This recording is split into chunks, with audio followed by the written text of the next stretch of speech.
A lot of indecision right there, you know. So as far as the challenge goes, great way to start for us. Last year we were disappointed the way we started 11 o'clock game at Florida. And we take it very serious how we represent not only Baylor and Baylor Nation, but also the Big 12. So very pleased with being able to get a win early in the day for the Big 12. Scott, your bench, everybody who came off the bench really produced. How big was that? Huge, and every game we've won, it's been a team effort. I mean, different people contributing in different ways. And as a coach, it's a little trickier because you don't know whose day it is or whose night it is. And at the same time, the great thing, as long as they keep the team first, then they're cheering on each other, and it doesn't become an I thing, and that's why we've been winning too. Their coach came in and said that you guys just simply out-rebounded them, and that was an emphasis of you know, talking with your team before the game. Can you just talk a little bit about what you saw out there today? Well, I mean, first of all, you have two great rebounding teams. They've rebounded 17 of 18 of their opponents. So that's one thing we pride ourselves on. And to win second chance points 18-9, that was really big for us and critical. And again, that's a big reason why we've been able to win. And it's not one guy, it's a team effort. And pleased with how we did on the glass today for sure. Are you seeing a difference offensively from your big guys, Flo and Mark and Freddie and those guys? They're doing a better job finishing and catching, getting to the rim quick, and the guys getting used to throwing it where they like it. At the same time, Freddie and Flo continue to do a great job rebounding, shot blocking, and helping us with that interior defense. How much emphasis did y'all put on stopping Tyler Lewis, or at least trying to contain him? I actually put a lot of emphasis on all of them. So Petty was a big one from the standpoint he's coming off 30 points. He came in the game, I think he was 18 for 46 from 3, or 18, shooting 46% from 3, 18 for 38 or something from 3 in conference. So we did a great job with him. Didn't do as good a job with Norris, but you take out Norris and we really guarded the three-point line well. Scott, what do you think as far as why this team has been so good at second chance points? There's just been a good offensive rebounding. Is it just a matter of things that guys have picked up on during film sessions, or just relentless work? I think a lot of it's everyone has different strengths as a player, and we have a lot of toughness, and then credit the guys for putting out the effort and buying into that and executing that. So, but that toughness and not shying away from contact, and rebounding's work, sprinting on defenses work, sprinting on offenses work, and our guys have put out the work on the rebounding side of things. You guys finally got in a game of chicken like this, you guys got the two big plays. You got the Flo block, and then of course the Devontae steal and layup. They're pretty much the deciding factors of this game. Is that how you saw it? Definitely two plays that were huge, but again, in these close games, every play matters, and that's what we tell our guys. I mean, 1 or 2 possession games, every play matters.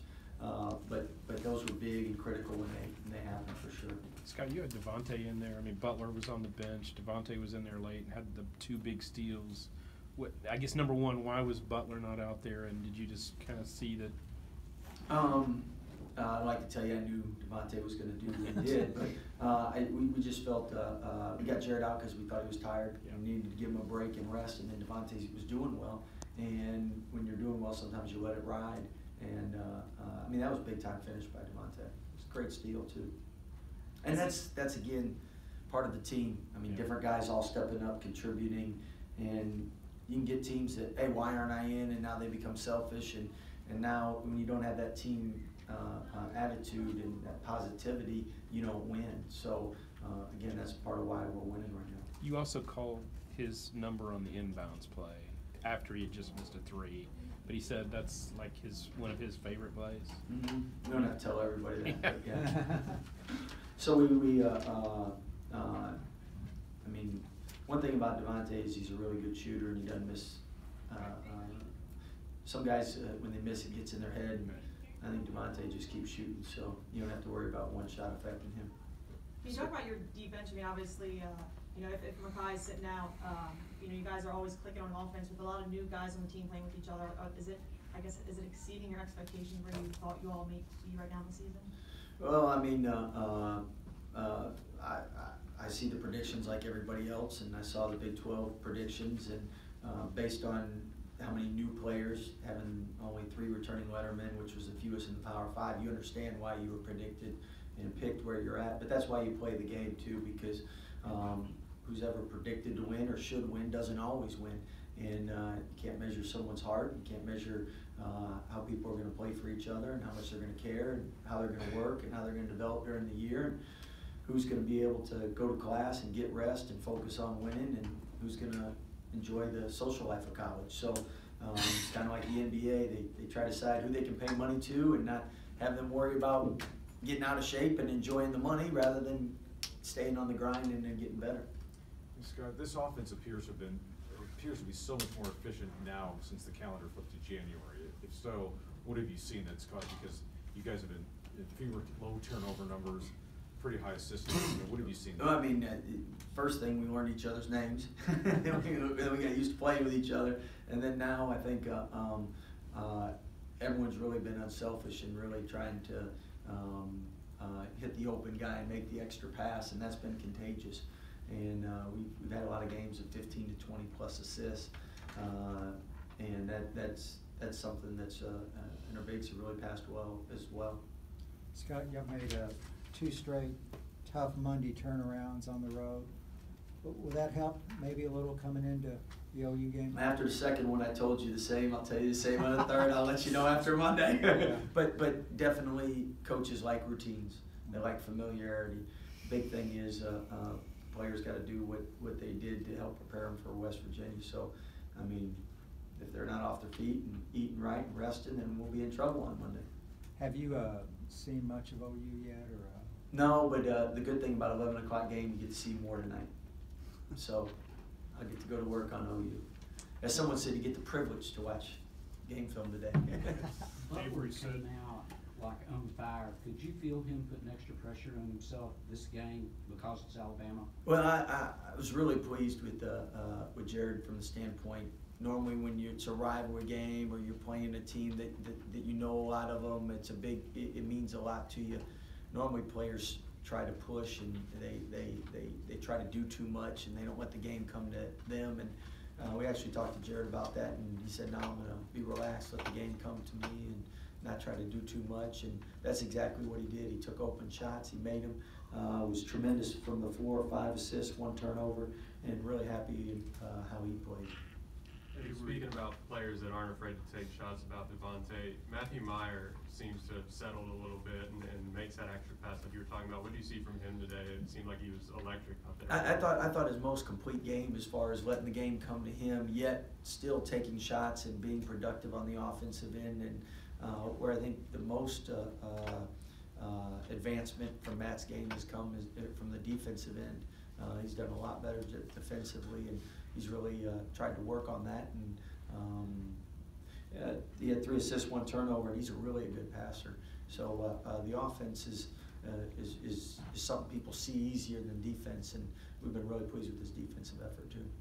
Having not seen film, all that aside, having not seen film, all that aside, just how does this game and what it meant help you boost into your next game for this team? Definitely coming off a win is better than coming off a loss. So you like that confidence, you like that excitement, you like that mojo. So I think every coach would always rather go into the next game coming off a win, that's for sure, and hopefully it does for us.